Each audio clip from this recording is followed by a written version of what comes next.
Bon, bonjour à tous, je vous fais un petit retour là, ça va concerner l'onduleur Iméon.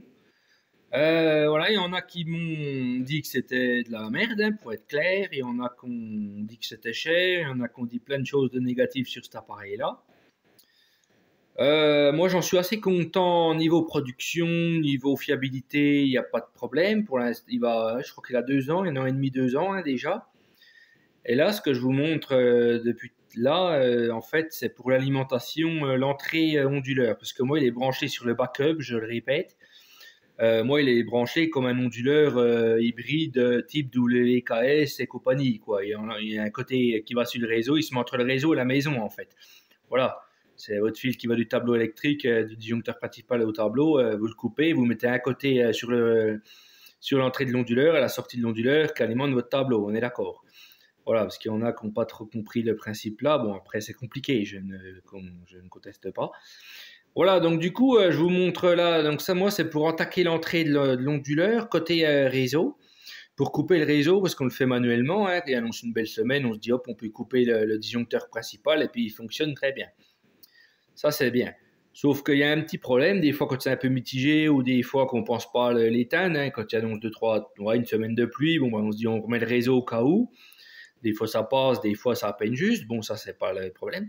Donc moi le problème qu'il y a, c'est qu'il consomme quand même pas mal sur le réseau, quoi. Il est quand même assez énergivore, hein, on va dire ce qu'il est. Hein. C'est quand même des machins soi-disant faits pour l'autonomie, l'autoconsommation, tout ce que vous voulez. Bah, l'autonomie, c'est quand même putain, il tape quand même. Hein. Des fois, même avec des belles journées et tout, l'autre coup, on a oublié de couper le réseau. Bon, et il prend dessus, enfin, sa consommation en veille, déjà minimum 100 watts, comme on l'avait dit. Voilà, avec des belles journées, des batteries pleines, des bons trucs, des fois, on arrive encore à 6, 7 kWh sur le réseau. Putain, c'est pas normal, je dis. Avec les sous qu'on a mis dans le commerce, c'est pas normal de bouffer autant au mois de juin, quoi. Donc, ouais, j'ai fait l'essai, j'ai dit, bon, on va couper le réseau. Bon, moi, ça se passe très bien comme ça. Donc, du coup, il faut automatiser ce commerce-là. Ça, c'est l'entrée, je le répète, du tableau ouais, après le Dinky, quoi. En gros, hop, ça va à l'entrée de l'onduleur. Donc, ça, quoi? C'est un disjoncteur, non, un sectionneur pilotable, non, je ne sais plus, j'ai perdu le nom, je m'excuse. S'il y en a qui savent, mettez-le en commentaire. Oui, un relais pilotable, quoi, un relais triphasé, en gros. Voilà, là, il y a 3 phases.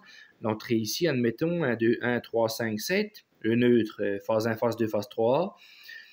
Et puis là, bah, pareil, le dessous. Et puis c'est piloté par une petite bobine, hein, comme un relais. Hop, et la bobine, on alimente sur le A1 ici et sur le A2. Voilà, on envoie du 220 ici. Tac, et ça active là. Donc ça, c'est la prochaine étape à faire. Et pour piloter ça, j'avais déjà ça pour leur surplus solaire, qui fonctionne très bien. Ça, c'est très fiable. Je vais voir dans le temps, mais ça fait déjà 6 mois, presque 1 an, je ne sais plus que j'ai ce commerce ça. C'est très facile à régler. Il y a les seuils de tension là. On règle comme on veut. Si c'est en batterie pleine ou en batterie basse, admettons, il y a les deux sorties. Attends, le relais, voilà, comme ici, voilà. Voilà, donc d'un côté, admettons, c'est batterie pleine, on branche ici, et de l'autre, c'est l'inverse. Enfin voilà, c'est assez simple d'utilisation. Donc voilà, les prochaines vidéos qui vont être, bon, ça va pas être des grosses vidéos de ouf, mais je vais vous montrer ça, je vais installer ça, voilà. On va aller jeter un œil à l'onduleur Iméon, et puis je pense qu'on a fait le tour pour l'instant.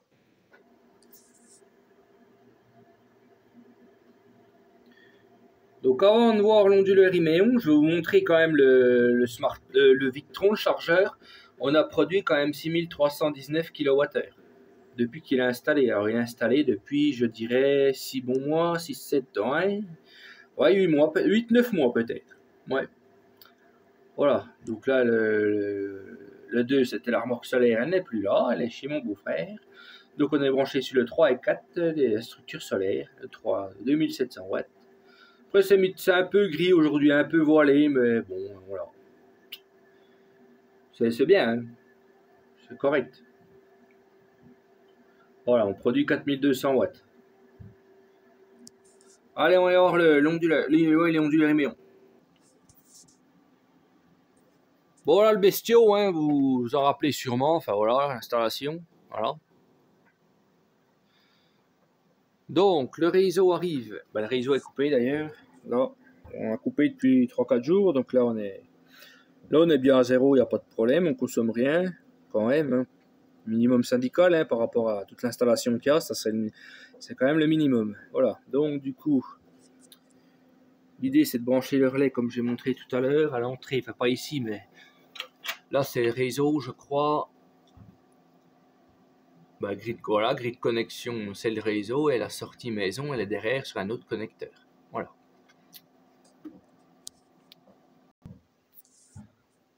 Donc voilà comment que ça se passe. Là, c'est l'arrivée du réseau qui alimente l'entrée onduleur est ici. Voilà. Donc ça passe l'onduleur, ça traverse l'onduleur, il prend le réseau ou pas, suivant s'il a besoin. Et là, c'est la sortie qui coupe le tableau électrique finalement, la protection, voilà. Donc l'idée, c'est de mettre ça après l'entrée onduleur ici, après la protection. Ouais, c'est ça, après la protection. Le relais qui s'enclenche par rapport aux batteries jusqu'à 48 volts, on va dire en dessous de 48, crac, il remet le réseau au cas où, après l'onduleur se démerde de rebasculer ou pas, mais voilà, au-dessus de 48 volts, il n'y a pas à payer du courant quand même, alors qu'on a des batteries du bordel.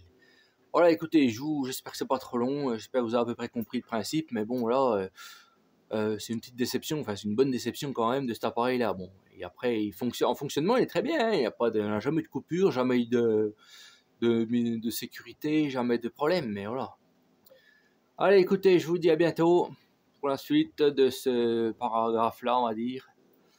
Allez, bonne journée, à bientôt.